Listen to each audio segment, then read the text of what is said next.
Assalamualaikum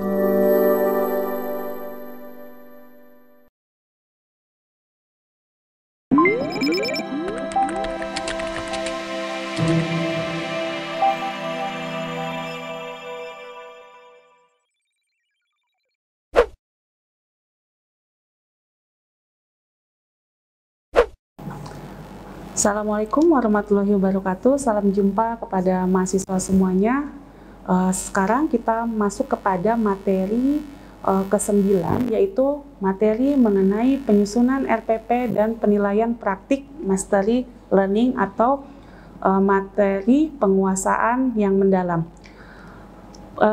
Pada pertemuan yang sebelumnya, dalam penyusunan RPP, kita mengacu kepada RPP yang disebut dengan format satu lembar.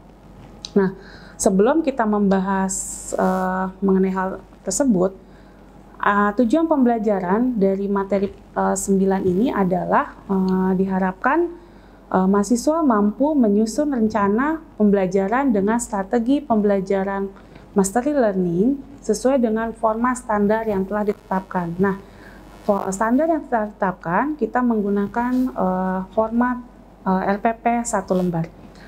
Baik, selanjutnya bahwa penyusunan RPP atau rancangan pembelajaran untuk mastery learning ini sama dengan pada penerapan atau mengemas strategi-strategi lain yang ada di RPP.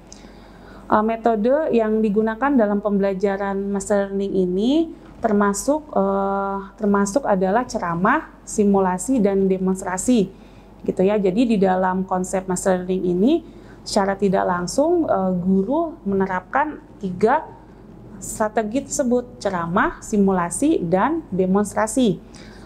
Ceramah digunakan untuk menyampaikan konsep, ya, menyampaikan konsep. Jadi siswa diharapkan mampu mempunyai respon atau tanggapan bahwa dengan ceramah guru dapat memberikan penjelasan tambahan. Ya, jadi bisa memfokuskan unit pembelajaran apa yang ingin diperdalam oleh peserta didik. Kemudian guru juga dapat memberikan penjelasan tambahan dengan contoh atau dengan gambar, peta, tabel, ataupun diagram atau animasi. Tentunya seperti pada pertemuan ke-8 kemarin atau materi yang ke-8, untuk menunjang kesuksesan dari penggunaan strategi mastery learning ini dibutuhkan teknologi. Jadi teknologi ini adalah untuk menambah atau menopang dari pendalaman atau penguasaan materi agar materi itu mampu diserap sesuai dengan karakteristik peserta didik yang berbeda-beda, seperti itu ya. Nah, kemudian guru juga pada saat pembelajaran guru mampu mengajukan pertanyaan. Nah, pada saat guru mengajukan pertanyaan, di situ juga diharapkan mampu menggali suatu pengetahuan yang dimiliki oleh peserta didik. Jadi 3 konsep yang ada di dalam mastery learning ini yang harus dipaparkan di dalam RPP, yaitu adanya konsep paparan, ceramah, kemudian adanya simulasi, kemudian demonstrasi. Jadi 3 metode yang harus tergambar di dalam RPP-nya. Kemudian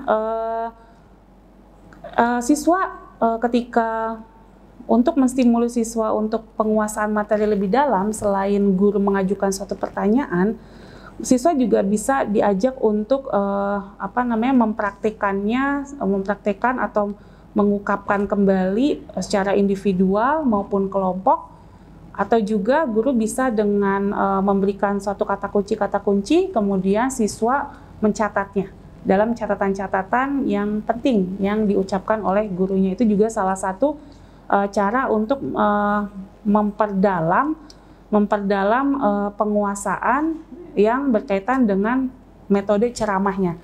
Nah, kemudian simulasi juga sama, jadi dipaparkan setelah guru memaparkan, harus di kegiatan pembelajaran yang harus dipaparkan juga bagaimana caranya, ya, dari materi tersebut harus simulasikan. Jadi harus diupayakan kalau ketika guru ingin melaksanakan pembelajaran dengan metode mastery learning ini. Jadi memang kuncinya harus dipilih KD yang mengarah kepada kognitif. Kalau KD yang lain, psikomotorik atau afektif, itu agak sulit jadi untuk mengemasnya. Jadi memang difokuskan terlebih dahulu adalah untuk kognitifnya. Nah, di sini siswa tentunya dalam pemetaan kegiatan pembelajarannya, siswa harus mempraktekkan keterampilannya di akhirnya gitu ya. Tadi secara berpasangan atau secara berkelompok. Itu ya, jadi untuk melihat setelah pemahaman, nah itu bagaimana simulasinya atau bagaimana siswa mengekspresikannya dalam kemampuan keterampilannya, seperti itu. Nah tentunya dalam kegiatan pembelajaran yang akan dikemas di dalam RPP-nya ini, yang berikutnya mengenai format atau pembelajaran master learning ini.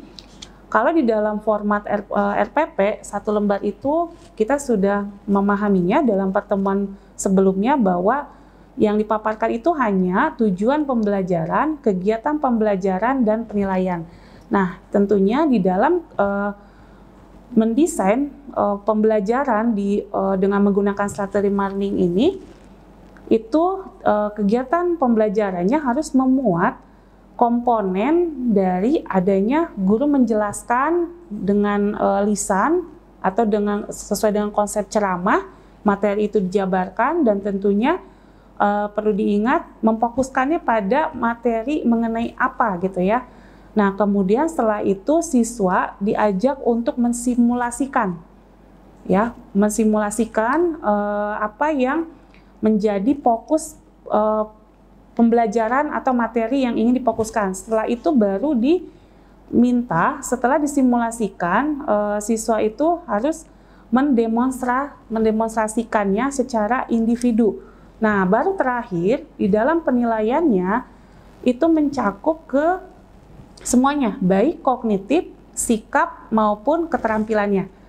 Namun yang menjadi acuannya itu adalah dari kognitifnya, karena itu adalah menjadi inti dari konsep penerapan strategi mastery learning ini atau strategi penguasaan materi, seperti itu.